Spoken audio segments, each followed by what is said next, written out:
Happy 64th Independence Anniversary to all Nigerians.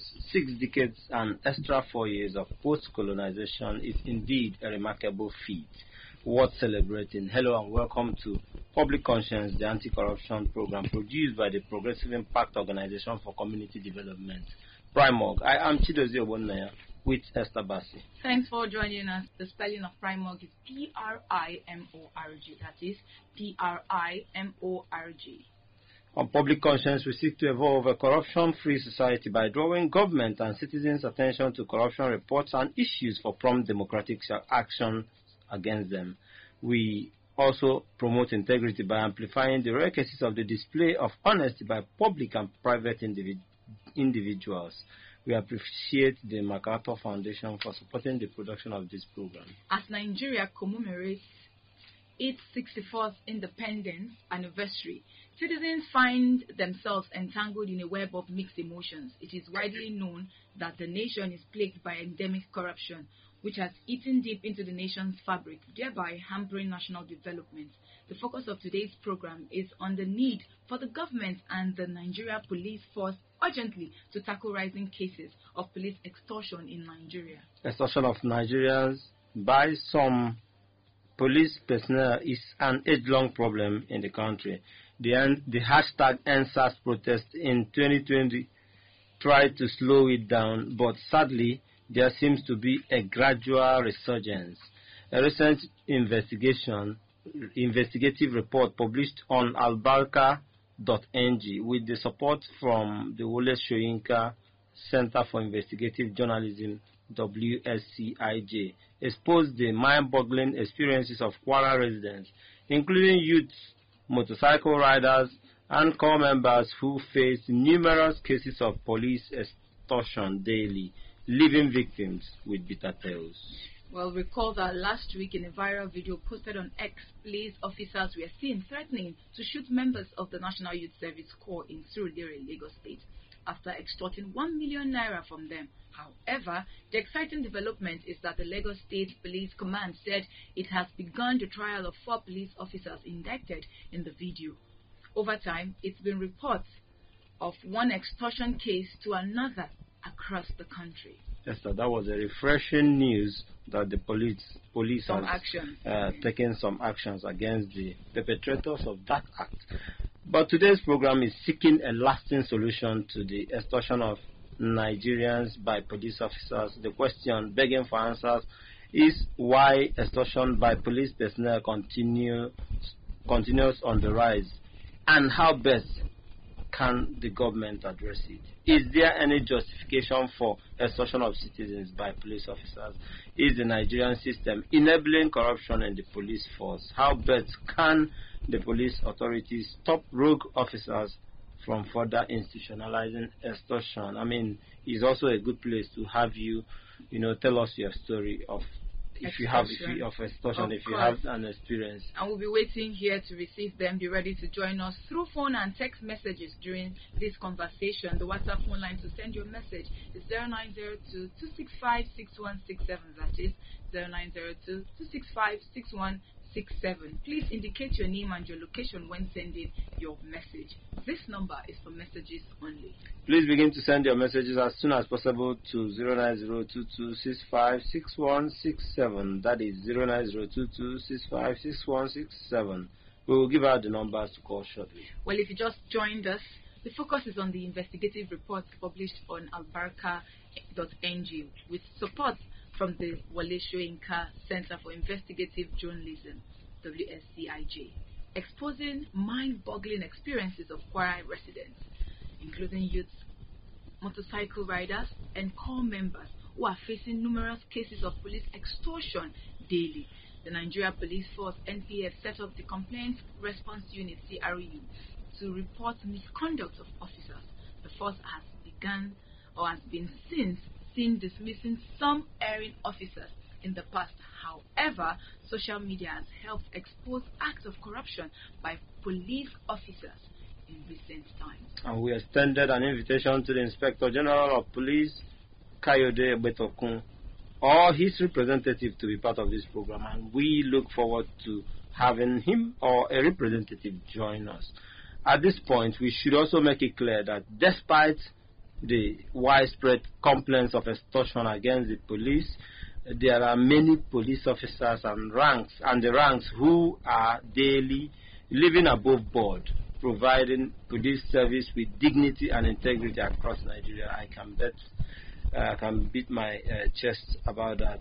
But joining us live in the studio is a security expert and a public good advocate, Prince Kevin Fineface. Thank you for joining us. My pleasure. Good morning. All right, we'll also be joined on the phone from Ilori by investigative journalist Ridwan Odofin for more information or for details on how Kwara residents are being extorted. Do we have Odofin? Yes. All right. All right. Thank you so much for joining us, Ridwan. Thank you so much. All right. Let's get on it. Give us an overview of your report and why you took interest on this issue of extortion. Thank you so much. Police extortion is a growing sign in Kwara State and, of course, Nigeria due to the cases of extortion year in, year out.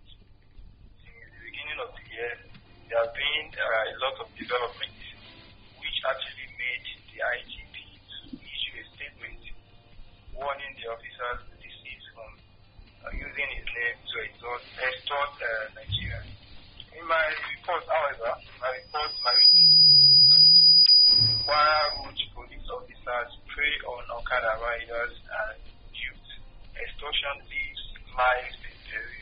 It's a representation of what is happening in Kwara State and, of course, Nigeria due to the corrupt system and lapses in our justice system. Victims, however, shared their bitter tales of their experience on how they are being harassed and, of course, extorted by the police. Maybe let's hear one or two of the accounts of the victims you interviewed. The victim accounts. One of the victim accounts is a recent graduate of the University of Iran, who is a serving corps member. So he was actually stopped in Lorry around the Gary website, and he was asked to transfer a sum of 30,000 naira from his account. Due to a particular app that was found on his phone, Binance app, which he used to save money on his phone. So the police leveraged on that to extort him, despite knowing that he is a corps member and they accused him of being a young guy due to the iPhone they saw on him. So they collected 20,000 naira and extra 4,000 naira cash from him. That was that one. Did you ask this particular person, if he did report or follow up on police unit where he can lodge complaint? He actually didn't do it because he was threatened by firearm and he had to succumb to pressure and transfer the money to them. Well, Ridwan, why do you think these rogue police officers are having their way with little or no fear? I mean, it's just as if they know that maybe nothing will happen to them, no sanction whatsoever. Why do you think, they go ahead and do that? With particular reference in what is going on in Kwara? Yes. I think the reason why they do that is they feel they are on top of the law and they cannot be sanctioned or thereabout. Not knowing that we journalists are on the lookout for all these extortion. I have in my report I have a video of the extortion, how they stop Okada riders, collect money from them and all that. But for Okada riders, the extortion is not as much as the guy they accused of being a Yahoo guy. Yahoo guy, yeah. It's not that much. But how rampant is that extortion of Okada people? It's actually rampant in some aspects. Like one of the Okada riders that was driving along a place where a robbery incident occurred.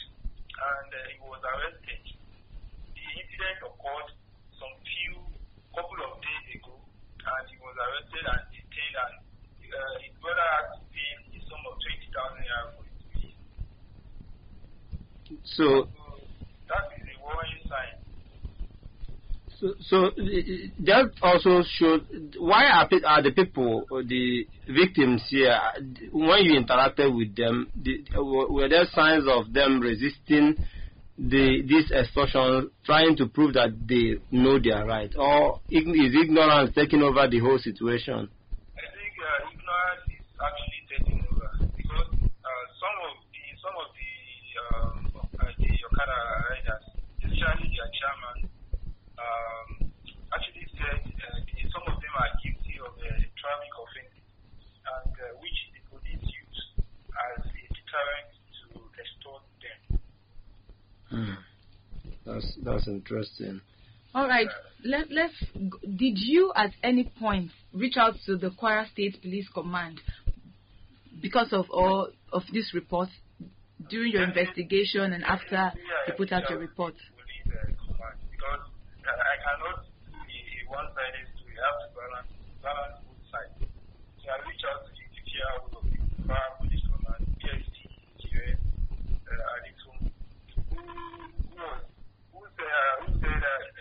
who acknowledged the situation and said the police have internal problems of dealing with every officer. All right. The question we make is that is that enough to address the widespread of the issue? But are they addressing it? Because from other places we've been hearing of police officers who extort, and the police division there moving in, or the police command in that state moving in to get them apprehended. In this particular Kwara situation, has anything been done about the reports, the people you highlighted in your reports? Okay, thank you so much. A day after we published my investigation, a particular friend of the Kwara State Polytechnic, Koyim Abdul-Yakin, was killed by some policemen in Kwara State. So, while trying to extort money from him, so some few days after the incident, the IGP ordered some section of homicide section of FCID Abuja to embark on a detailed investigation of the policemen, because they were detained for that. The policemen include Inspector Abiodun Kayode, Inspector James Emmanuel, and Sergeant Uni Phillips. They are currently being detained in Abuja for investigation. Okay. So that's some kind of what we say reaction from the police. It's good to see that they're taking these massive steps, to solving a problem. But then let's move forward, looking at the police welfare. Ridwan, do you think that there is a link between the poor welfare of the police and the reign of extortion by these police personnel? Definitely, I think there is, because looking at the remuneration of the police men, I don't think it is something to write about. So I think another aspect is the ethics of the profession. I don't think most of them are well equipped on the ethics of the job, because going about to extort people is a crime, and there is a punishment for that under the law. Okay.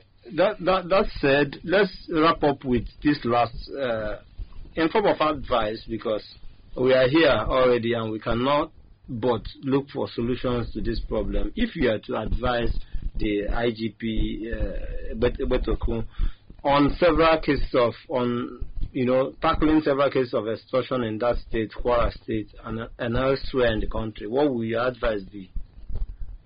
My advice would be that the IGP should ensure regular training to the police officers on ethics, human rights, and community policing to help prevent extortion and promote the culture of respect and service. You think this? I would also seek for kind of building a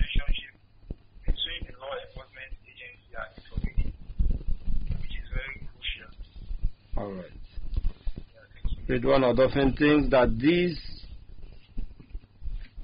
training and putting things together for the policemen will really help us tackle extortion in the system. But we have to thank you so much, and we have to leave it there. Thank you so much for your investigation and explaining it this morning. Ridwan Odofin is an investigative reporter. He joined us from Kwara State. Thank you for being part of today's program. All right, if you just join us, it is Public Conscience, a production of the Progressive Impact Organization for Community Development, Primorg. And back in the studio, we are still having Prince Kevin Fineface, a security expert and public good advocate. Thank you for staying with us. My pleasure. Let's have your reaction to this, our chat with a journalist from Kwara State. In Kwara State, we are drawing strength from. This is where the investigation is coming from, and we are trying to also extrapolate because it has become a national problem. Extortion, police extortion. What's your take? Well, first, we need to understand that this is not just a one-off thing.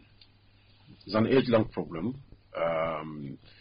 Right from when I was growing up, I'm more than 50, and I can tell you for a fact that police extortion, I get to experience it at a very young age. They come with different excuses. One, the reason they succeed in doing that is because, one, the people are not well empowered to fight for their rights. Two, in fighting for the rights, the justice system is also very difficult to assess, such care from the justice system, care in the terms of having the right judgment, and timely so. It's oftentimes justice delayed is justice denied. Yeah. And so if you try to press some charges, you cannot get those charges at the time you need to have that. But then you have to sustain paying for legal services, and that you don't have the resources for it. Then three, the impatience with which we live our lives because of the citizens. Yes, the citizens. Because of the paucity of how economic situation is, you do not have that patience when they go through the stress which you got to go through that. Four, the citizens don't get to understand that the police public complaint units is established. I've actually called that before. I've called, to make a complaint, and they responded. It worked? Yeah, it worked. It was even through WhatsApp call, and it worked. Through WhatsApp message that I dropped, and they responded. I've also called another time where they did not respond. So the effectiveness of that unit that was established to help to mitigate in this area need to be properly looked at. And I think I'm hoping that the IG is listening because from all indications. How popular is this response unit? Because how much can citizens say we know this and we can? Well, citizens' knowledge is subject to enlightenment. If the police department, the police public relations department have not done enough to enlighten the citizens won't get to know. I only got to know one of those days when I saw through a document, the public committee with the numbers that to reach them. Then they were not active on social media. Now they are currently active on social media. If you go to X, you'll find them on X or Facebook. They're there. But the citizens need to be more informed. Now that's where National Registration Agency comes into play to be able to educate the general public to say, look, if you have situations like this, these are the areas you need to go do it. Now I've also had a situation where there was a time I was driving through the street of Port Harcourt, somewhere along Obrassenger, and I saw this. Because of security reasons, they actually block one part of the road that connects to the office along Obrassenger in Port Harcourt. So if you get to that place, it's always like I didn't even know. And so I've already driven towards the end where they have the blockage. That's so that there's blockage. I had to make a turn. There was no sign indicating that there's no passage. U-turn no U-turn. It's a road that they just blocked. Because it's in front of the office, on the Rio Passenger. There's no sign indicating that there's no passage, no way. There should have been an indication. That's even an opinion of my own right as a citizen of the States, right? And now I took that out and I saw them, all they're basically doing, they have a nice checkpoint, collecting money from, I actually took a video of that. Collecting money, got closer, saw the name of one or two of the officers who were involved, and I wrote to the public complaint unit. They actually responded in ensuring that was taken out of place. So you find out that citizens spend man-hour, they have man-hour losses on the way because of this extortion that takes place under different guises, under the guise of either checkpoints or whatever you want to call it. They don't do any checkpoints. So if you are driving through the street where you find these checkpoints, watch them what they do. Commercial buses and commercial vehicles, either keke, the tricycle or kada, all they simply do is to pass their hand, and they even have changes. They have lower division in their pockets. So it's well coordinated. It's well coordinated. So they give them 500, they give them change. Well coordinated, pass out this thing, and that shouldn't be entertained, not condoned in any form. You know the problem now is just let me take it out of your mouth. How we got here, right? Yeah, I mean, but it's so exposed. The big question is, why is it on the rise? And in this year, I can mention 5 cases of police extortion, big ones. It's not like because they had to be on the newspaper and out there and on the media, so people read it. We are not even talking about the stories that didn't come to the fore, that people didn't hear about. But it seems that there's an upsurge. No, it's not like there's an upsurge. I think what is there is the fact that there's more coverage because of social media. Now, people could just go around on social media. I've seen cases where people just went on X, complained on how they were extorted. Then some person tagged the public relations officer of the state and the national, and they responded. And it wasn't too long they ever apprehended those guys who were responsible. We've seen even in the offices where some officers, because of the position they occupy, tend to intervene in civil matters that they have no business being involved in. So they pick you up. Now, once they pick you up, you are asked to bail yourself. A case in mind is something that happened last month, with where I go to eat in one of those areas in Abuja. Yeah, the woman was picked up. So I wanted to go pick up my food. I made order for food, and she said she was at the police station. So the deal was that she was picked up. A neighbor complained that some tarpaulin was missing, so the police picked her up. Okay, so I was coming there to go rescue her. On me getting to that, she said, "I cannot come again." That she has paid them money, to let her go. And I started thinking, now it will become a business for them. So what they simply will do, they will find people who have just little complaint. They pick you up. You don't want the inconvenience. Yes. So you pay money, you bail yourself, you go. From that story you read, the man said he paid 20,000 out to bail him for no offense. And the man had to pay 2,500 to bail his bike, his motorcycle, for parking around crime scene. For a vehicle that was seized, for no reason. If it was crime scene, was it indicated it was a crime scene? No indication. But that banner has indicated it was a crime scene. Professionally, there should have been. That place should have been cordoned tape. There should be cordoned off with caution tapes to say this is a crime, so nobody gets it. And the citizen also need to be well educated that once you see a tape like this, you don't go near them because it will contaminate the evidences that they're actually going to be working on. So we have a major problem, and it comes from the recruitment process. You take your time. I mean, I believe Prime Monk should do this thing. Take it as a project. Take your time to go through the recruitment processes of all establishments as it relates to security and otherwise. You will get to now understand why we're having this kind of dearth of, immorality and corruption that is bedeviling an entire system.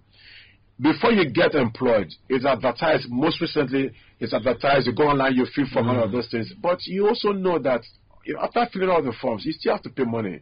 You go to the training academies, you also realize that from the gates, you have to sort yourself to get the best of the mattresses you're going to use, or rationing of food. You sort your way through.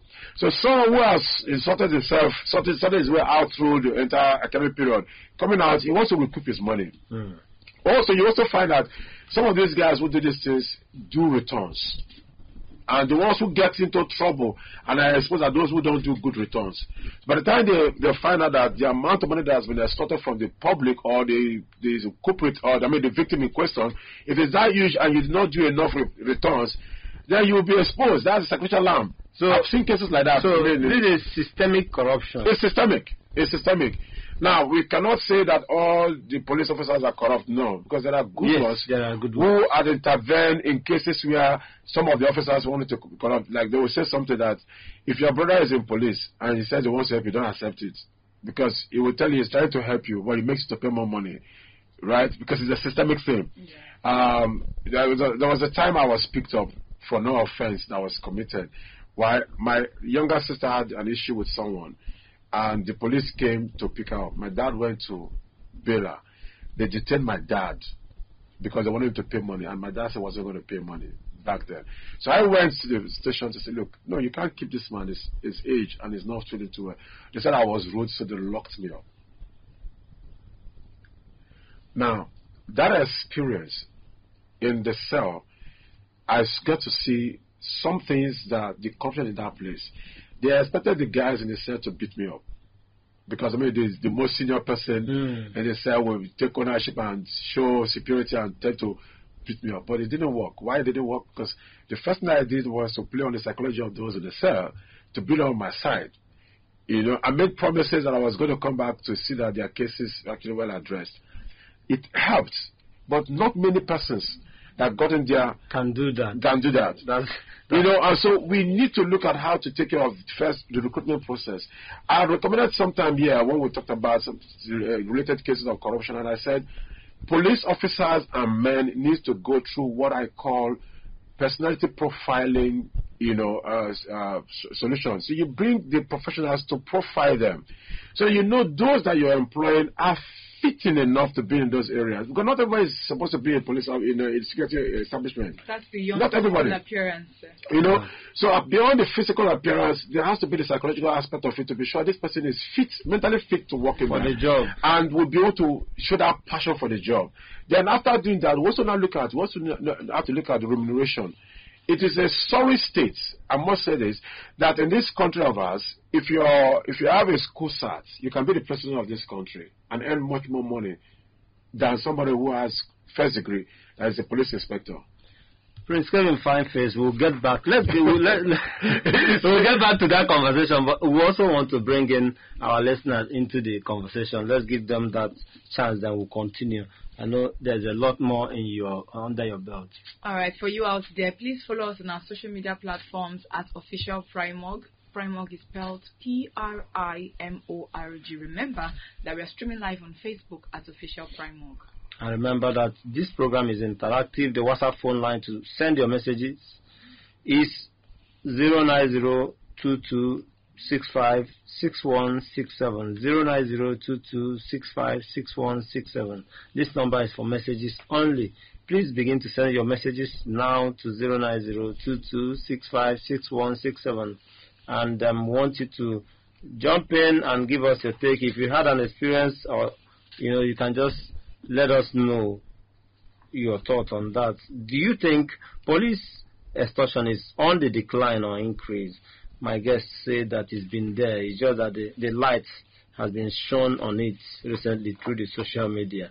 Do you think there's any justification for extortion by citizens, by police officers? How best can the police authorities tackle police extortion? Do you think placing high priority on welfare of the police officers will reduce the rate of extortion in Nigeria?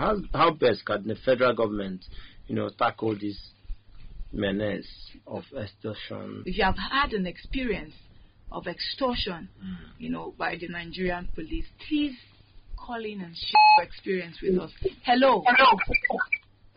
Yes, your name and where you're calling us. Good morning. Okay, let's hear you. Okay. In terms of extortion we're talking about, I have a little problem one time like that. Where the person I gave work wrong with my money, so I went to the police station. You need to pay. They will ask for mobilization fee. You need to pay something for them. They won't go with you. You are driving them or you pay something. That one is basic. I did. Then another aspect is this regular checkpoint. Because I stay in Apo. You discover that suddenly, one of these days, you will just be coming back home, evening tired. You don't see a long queue. What are they doing? When you get to that point, you don't see nothing is going on there. Nothing is going on there. What I understand about security... You may not know what they're doing because... I understand you. What I understand by security, if you are doing a stop and check, you do stop and check. If you're looking for a particular car that is being... You go straight to you just focus on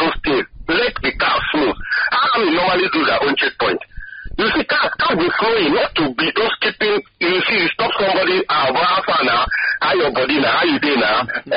Okay. Other cars are still waiting behind. For this amount of fuel we are buying fuel, this, and you are not killing the time, killing the manpower. That's not good. Thank you. All right, thank you. I have a security expert here. He will be able to. No, I'll know whether he will concur with this or not. Hello, your name and where you're calling us from? Hello, good morning. Good morning to you. Your name and where you're calling us from? My name is Adebayo. I'm from Garanta. Adebayo, do you have an experience? Plenty. Let's hear you in 1 minute. The extortion is always happening. You know, within Abuja here, they put you very cautious. But when you drive out, like say we go there, we go this by side, you cannot do, because by the time they keep you stranded, you have to do something. And they will tell you that they are reporting to somebody. So why has the top echelon of police, why have they not stopped this rubbish if they are not part of it?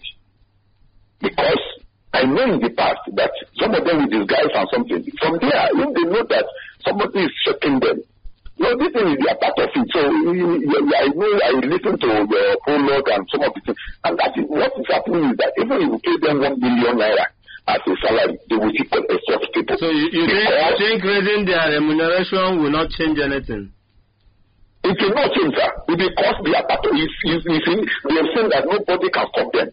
And that is it, because I have a car now, even with, do you know what they do now with the buses, with this one? They go to their park to collect this money. They go to so that when you see they are not talking, but it's a lie. Because I voted the bus, that this one, so this thing. All right, let's take on another call. Hello, your name and where you're calling from? Hello, good morning, my name is Frank. All right, let's hear you in 1 minute. Your take on the police extortion stories we are talking about. Have you been a victim before? Okay, let me just say, at first, this police story is not an easy work. Okay. I appreciate the good one on the job. There are good ones. I can tell you about Francis Rabo. Very good man. There are a lot of good ones. Go ahead. There are few that spoil the work, you know. Okay. One day when I was in Enugu, I was stuck one day, but it's late at night. Just because of my work. I come back at like 11, that kind of time.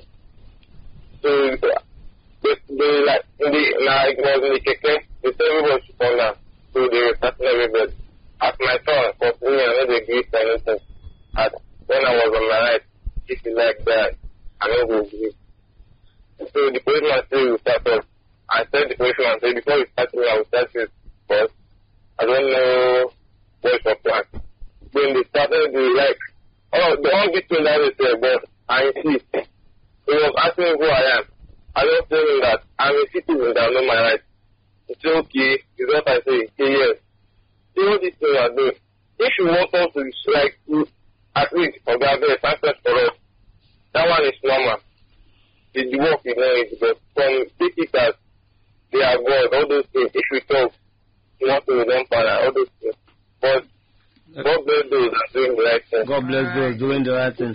Let me allow my guests to respond to some of these issues. Maybe you start from the last caller. Yeah, if you know your rights, depending on where you are trying to exercise your rights, that's another thing. I'll give you an instance. Some years ago in Abuja, at about 9:40 p.m., I was driving home. I left my friend's place. I was driving home. Then I was serving as an officer in this country. I was stopped by police. And plain clothes, fully armed police officers. I introduced myself. I said, that's really cool. He said, and so what? 9, almost to 10 p.m. I had my service pistol with me, fully armed. When he said that, I said to myself, it was a lonely road along that now SAS road, very lonely. And I said to myself, the wisest thing to do is not to begin to claim my right, is to be smart enough to get out of that place. So I quickly, adjusted my weapon, put it under my seat, tried to talk with them. They said, no, they finally took me to the station at Gariki and to detain me for what? That I was wandering with my ID card. Is wandering a crime?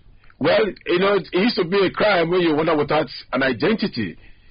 With my ID for ordinary citizens. For ordinary citizens, yes. You're not supposed to wander in certain areas. You're supposed to have an identity to prove why you're actually at a particular place at a particular time, because everybody is a suspect. For security reasons, yes. But when there's a good enough excuse, you're not supposed to have been detained. They took me to the office and said to the station and said that the guy made a radio call that I was proving stubborn and I was threatening them. There was nothing of such. The fact that I introduced myself as a service personnel offended him. More like we say, my presence offended his demon. In local parlance, you want to show me. You want to show me. So when I he said, okay, no, that that guy made the radio call, and they had all fully armed AK-47. The luck I had was the fact that wisdom prevailed for me not to show off myself that I was a service with my weapon, because they would have actually shot me and claimed that I was actually a robber. Yeah. And I was even in an official vehicle, a black Peugeot 504. You can imagine me in an official vehicle being harassed by a police officer. So what happens to the average person on the street? And that's what you'll find there. So this thing is common. It's not because it's the police problem. It is because it's a systemic problem that is eaten deep in the hearts of the people. It's like whoever wears masquerades plays like the spirit behind the masquerade. Can technology ever help? Yeah, technology can help. Technology can help until the recruitment process can help. If you put the right people in the right place, they'll know what is at stake. You find out that go to the streets of Abuja, just Abuja alone, you find those who wear the police uniforms that are not fully qualified to be there, either by way of their academic qualification or by way of their character disposition. Some criminals are also infiltrated, because when you want to employ in these security agencies, they give allocations to politicians. Politicians send in their thugs and some of the criminals to go there as a way to compensate them. You find that in all establishments, I'm not saying just the police. I mean, in all establishments, traditional rulers, different people. They give them slots. Now, these slots they give to them, they don't do proper vetting in putting these people in those places. How do you harm someone that you do not vet to know his character, to be sure he has that mental capacity to be able to carry out his duty professionally? You find it across board. I mean, the last administration, we saw that when the recruitment was done in the DSS, the police, we saw all of those things. So until we focus on professionalism and merit-based recruitment, we will always continue to have this kind of issues. Which one tops the chart for you? Which factor? Merit-based recruitment, or doing a background check, or which one should top the chart? Merit-based recruitment comes first, because it's what will trickle down to doing proper background check. That also will ensure that every person that's going to be engaged in any military establishment, police or military establishment, either the DSS or army or whatever, goes through personality clarity profiling, where you are sure this person is fitting to be. Look at the hands, for instance. There are soldier hands. We call them soldier hands, isn't it? Those are the ones who give the security buffer to the colony. Yes. Then you have the workers. The jobs are distributed according to this. They get the food. They get those ones. The ones who carry the food are different from the ones who carry the. You notice if you follow the ants, if you touch those who carry the food, they scatter. They come back. You see the soldier ants coming to get to find out what happened. So why we just employ everybody into the establishment? Why do you just employ every Tom, Dick, and Harry because it's quota? No. Even if it's quota, get the right people into those places so that we know we have the right people that know what is at stake and that can do the job as expected. You go to the street of Abuja, you realize that there are multiple checkpoints. Like that young man said, Alpha, happy weekend. And you waste your time. All right, so let's get to another set of yes, but let's also hear this person. One last call before we get that. Hello, good morning. Your name and where you're calling us from? My name is John, calling back from Uzape. Okay, John, you have barely less than a minute to contribute. Calling from Uzape. You can hear me? Yes, I can hear you. Go ahead. Okay. Now we're talking about individuals, questionable characters. But this is a normal norm that we've known with police. These are some of my experiences. I think it's just about 3 months ago where we caught a criminal that's come with someone's money and taken to the station. And here the person is in the police station. In fact, to be specific, at Maraba. And what we ask of is money for fire. You understand? And my second tell them, these some money that are given to you guys to get files from the government. It is done. All right. If the system will run, and we know that a lot needs to be done, let's begin to. Okay, go ahead. I wanted another set of solutions aside the technology that you talked about earlier. How effective do you think the internal process of disciplinary action, how effective do you think this process is in disciplining erring police officers? Because if there is serious consequence for actions, but it will really serve. Effectiveness is subject to, the recruitment process. There's a cobweb system that runs this country. I call it the cobweb system. Somebody is connected to somebody who is connected to somebody that is high up there. So you find that sometimes some disciplinary actions needed to be taken on an erring officer, and some call comes from some quarters to stop that disciplinary action. Nothing is done. They get away with it. It is because of the recruitment process. If the right persons are engaged and employed, there won't be room for somebody to call to say, don't do anything. We saw what happened with Apo 6, where the officer that was responsible for the killings of those persons rose through the ranks up to that level, and nothing was done to him. He was released from prison. So how do you implement that? So when you have those who are responsible for enforcing disciplinary actions, oftentimes being called to stop taking actions, it demoralizes such persons. I believe there has to be an internal mechanism, which is there already, but needed to be effective and needed to be well insulated from the political desires of some of those persons. And it also brings us back to this point where, because of our political system, we're also having problems in other areas. If Nigeria, as a country, we say that if you have school cert, you can become president of this country. But for you to become an inspector, you need to have a first degree.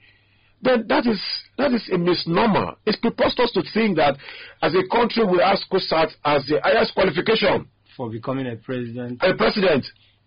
Then your school cert holder earns more money as a politician than a degree holder in any of security establishment. So we need to address that. First is the recruitment process.